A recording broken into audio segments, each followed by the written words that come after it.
ठा ठा ढुस ढुस, ऐसी ऐसी खबरें आज लगी आके कि कभी मैं एक तरफ भागता था, कभी दूसरी तरफ की खबर है क्या, किसी से इन्फॉर्मेशन ले रहा हूँ, किसी से मैं पूछ रहा हूँ कि भाई ये वो खबर वाकई सही है, कहीं इमरान खान की बरीयत की दरख्वास्त जो है वो मुस्तरद हो गई, कहीं ये कहा जा रहा है कि 60 रुपये पेट्रोल सस्ता।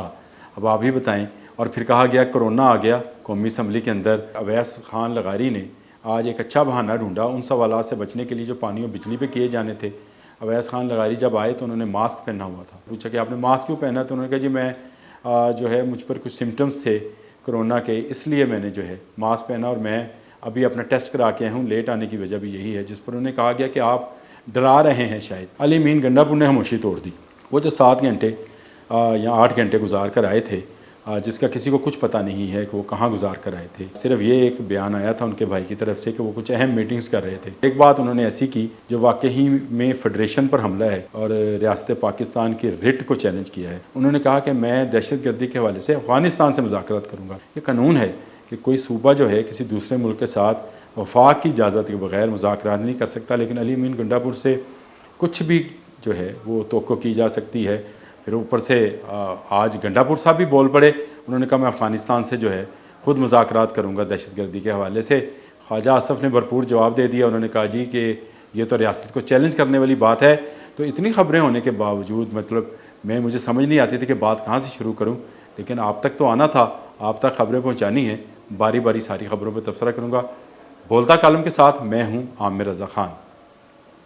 आज की पहली खबर और बड़ी खबर है बानी PTI इमरान खान की बरीयत की दरख्वास्त। 190 million pound case, 190 million pound जो इंग्लैंड से आया वो किसके कहने पर जो है वो किसी जगह पर रखवाया गया और क्यों रखवाया गया। ये वो केस था जो नैब लेकर गया था और आज जब अडयाला जेल में इसकी सुनवाई हुई तो उसमें ये बरीयत की दरख्वास्त जो दी गई थी कि इस केस में से बरी कर दिया जाए, इसमें सज़ा याफ्ता हैं, उसको मुस्तरद कर दिया गया। यानी वो सज़ा जो है वो बरकरार रहेगी। और ये बहुत बड़ी बात है कि वो 190 मिलियन पाउंड जो कि इस कौम की अमानत है, वो किसी के ज़ाती जेब के पैसे नहीं थे, वो वापस मिलेंगे। और नैब इस केस में जीतता हुआ नज़र आता है।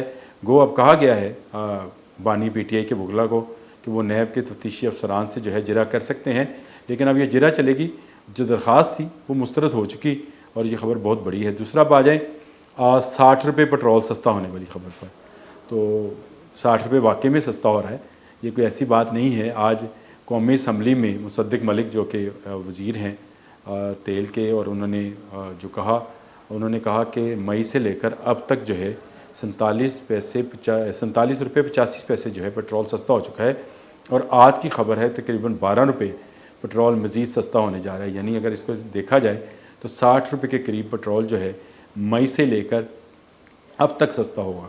लेकिन आपको कोई ये बताएगा नहीं, इसलिए नहीं बताएगा कि हमारे यहाँ एक रुझान है कि जो नेगेटिव चीज़ है उसको लोग जल्दी पिक करते हैं। हो सकता है आप मेरी इस खबर को पिक ना करें, आप किसी और नेगेटिव खबर को पिक करें, लेकिन ये रुझान जो है वो मौला जट वाला है। किसी ने मौला जट के राइटर जो हैं नासिर अदीब, उनसे पूछा था कि आपने मौला जट का ट्रेंड क्यों बनाया, तो उन्होंने कहा मैंने नहीं बनाया था, शायकीन और तमाशबीनों ने बनाया था जो मौला जट देखना पसंद करते थे। तो शायद अब भी यही रुझान है। आप देख लीजिएगा टीवी पर जब ये पेट्रोल कम होगा तो लोगों के सामने माइक किया जाएगा तो वो कहेंगे जी ये तो बहुत कम हुआ है, इससे ज़्यादा कम होना चाहिए था। जब बढ़ाते हैं तो 40 रुपये 50 रुपये बढ़ाते हैं, जब कम करते हैं तो सिर्फ 4 रुपये 5 रुपये 7 रुपये कम करते हैं। तो ये देख लें कि मई से अब तक जो है तकरीबन 60 रुपये पेट्रोल सस्ता हुआ। लेकिन ये कोई ख़बर जो है आप तक इस तरह से नहीं पहुँचाएगा। हमेशा नेगेटिव न्यूज़ जो है वो ज़्यादा बिकती है। इस रुझान को भी ख़त्म होना चाहिए और मुस्बत जो ख़बरें हैं उस पर आना चाहिए। अब आ जाते हैं कौमी असम्बली में कोरोना पर। जी वाकई कोरोना कौमी असम्बली में आ गया और अवैस खान लगारी ने आज एक अच्छा बहाना ढूंढा उन सवालों से बचने के लिए जो पानी और बिजली पे किए जाने थे।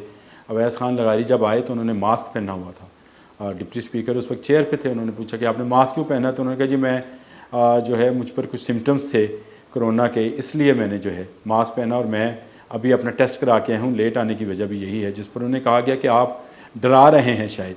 उन्होंने कहा नहीं डरा नहीं रहा, वाकई सिम्टम्स थे तो मैंने टेस्ट कराया है। जिस पर उन्हें कहा गया कि आज आपके मुतल्लिका सवाल बहुत थे। लाज़मी बात है बिजली सबका मसला है, महंगी होती चली जा रही है। कल भी फ्यूल एडजस्टमेंट चार्जेस के हवाले से 1 रुपये 74 पैसे जो है उसकी कीमत सुनाई गई।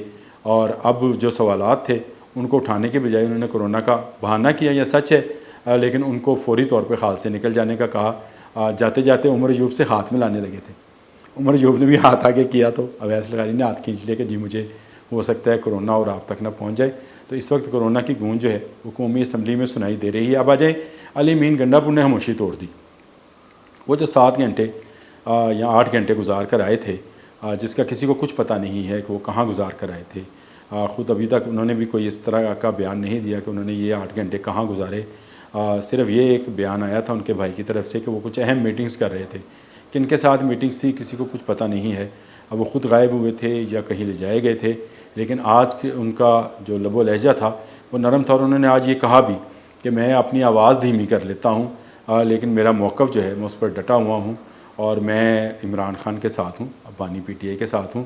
اور اس کے ساتھ ساتھ انہوں نے کہا کہ مجھے الیکشن کمیشن سے بہت سارے تحفظات ہیں، ہم ان سے جو لیں گے۔ وہ جو کہہ رہے تھے نا کہ میں لاہور میں آؤں گا، کوئی ڈھول تاشے لے کر آؤں گا اور یہاں پہ جلسہ کروں گا، وہ والا معاملہ اب آج نظر نہیں آیا۔ آج ان کے لب و لہجہ تو دھیما تھا، اور ایک بات انہوں نے ایسی کی جو واقعی میں فیڈریشن پر حملہ ہے اور ریاست پاکستان کی رٹ کو چیلنج کیا ہے۔ انہوں نے کہا کہ میں دہشت گردی کے حوالے سے افغانستان سے مذاکرات کروں گا۔ یہ قانون ہے کہ کوئی صوبہ جو ہے کسی دوسرے ملک کے ساتھ وفاق کی اجازت کے بغیر مذاکرات نہیں کر سکتا، لیکن علی امین گنڈا پور سے کچھ بھی جو ہے وہ توقع کی جا سکتی ہے۔ اگر وہ شراب کی بوتل میں شہد لے کر گاڑی میں جا سکتے ہیں تو وہ کچھ بات بھی منہ سے نکال سکتے ہیں، اور آج خواجہ حاصم نے انہیں ہاتھوں ہاتھ لیا اور ان کی خوب دھلائی کی۔ انہوں نے کہا کہ اس شخص کو لگام ڈالنی چاہیے جو کبھی پنجاب پر چڑھائی کرنے کی بات کرتا ہے اور اب افغانستان جا کر مذاکرات کی بات کرتا ہے، تو یہ سیدھی سیدھی ریاست کی رٹ کو چیلنج کرنے والی بات ہے۔ بات تو ان کی ٹھیک ہے کہ اس طرح جو ہے صوبے اگر دوسرے ملکوں سے بات کرنے لگے تو پھر ریاست کہاں جائے گی، پھر وفاق کہاں جائے گا، اور ہماری سیکورٹی کہاں جائے گی۔ یہ بہت اہم سوالات ہیں جن کا جواب جو ہے، سوال و جواب تو ہوتے رہیں گے، لیکن ان کا جواب جو ہے وہ آنے والا وقت دے گا کہ علی امین گنڈا پور افغانستان سے مذاکرات کرنے جاتے ہیں یا وزیر اعلیٰ ہاؤس سے گھر جاتے ہیں۔ آج میں اتنا ہی، اللہ حافظ۔